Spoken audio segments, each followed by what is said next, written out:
कल कर्मचारियों को डीए की किश्त जारी करने को लेकर जानकारी सामने आ सकती है। दरअसल हिमाचल के मुख्यमंत्री सुखविंदर सिंह सुक्खू ने कल फिर से कैबिनेट की मीटिंग बुलवाई है।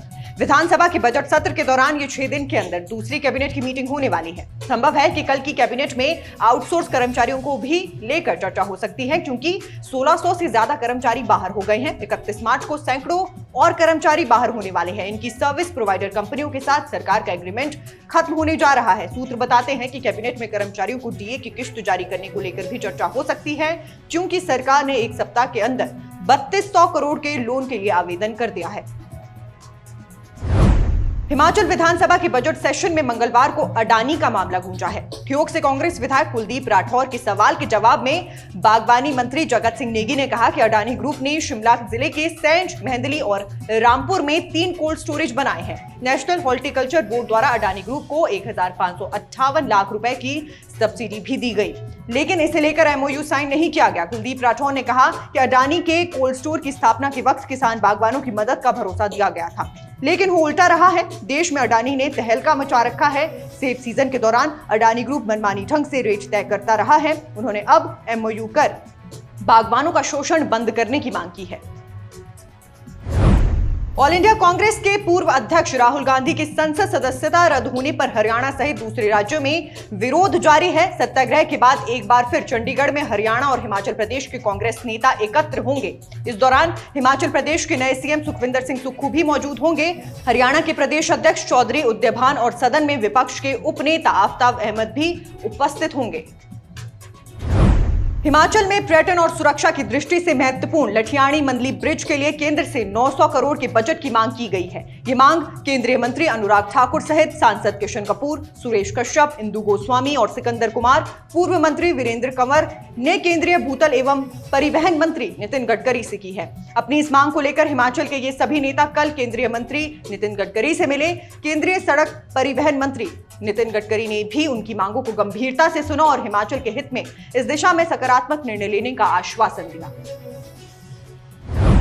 हिमाचल की राजधानी शिमला में लिफ्ट के समीप एचआरटीसी बस में अचानक आग लग गई। हालांकि इसमें सवार सभी यात्रियों को समय से उतार दिया गया था। जानकारी के अनुसार जैसे ही ड्राइवर ने लिफ्ट के समीप सवारियों को उतारने के लिए बस रोकी, अचानक से इंजन से धुआं उठने लगा। ड्राइवर को शक हुआ तो उसने सभी सवारियों को उतार दिया था। अचानक से आग इतनी ज्यादा भड़क गई कि पूरे एरिया को खाली करवाना पड़ा। फायर कर्मियों ने कड़ी मशक्कत के बाद आग पर काबू पाया।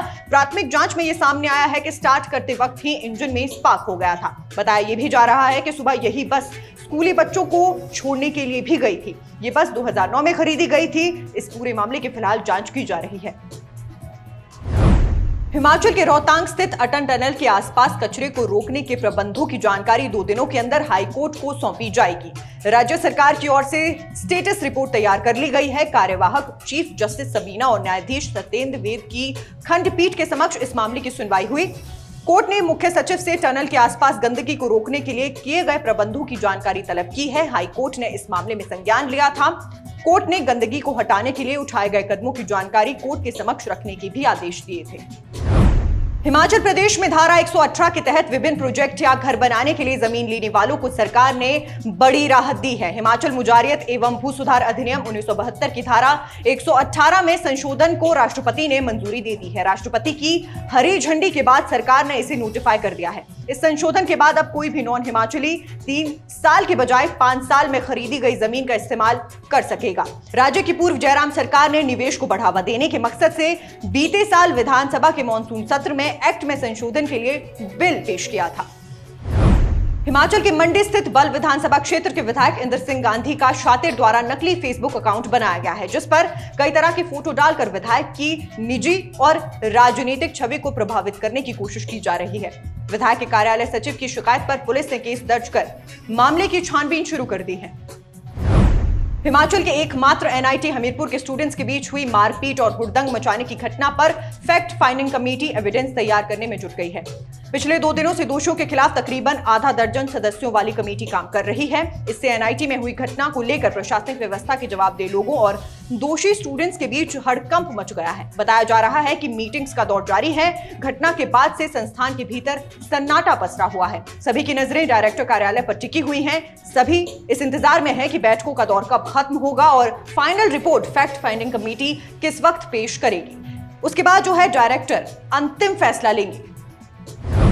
हिमाचल के हमीरपुर स्थित भंग हिमाचल कर्मचारी चयन आयोग के कर्मचारियों को 2 माह की सैलरी इकट्ठे मिलेगी। उनकी सैलरी के बिल अब तैयार होने शुरू हो गए हैं। जो लोग रिटायर हुए हैं उनके कागजात भी तैयार होंगे। फरवरी और मार्च माह की तनख्वाह के बिल तैयार होकर 2 दिनों के भीतर ट्रेजरी में भेजने का सिलसिला शुरू हो गया है। याद रहे कि जनवरी माह की तनख्वाह भी कर्मचारियों को 20 फरवरी को मिल पाई थी। उसके बाद की स्थिति ऊहापोह में बदल गई थी।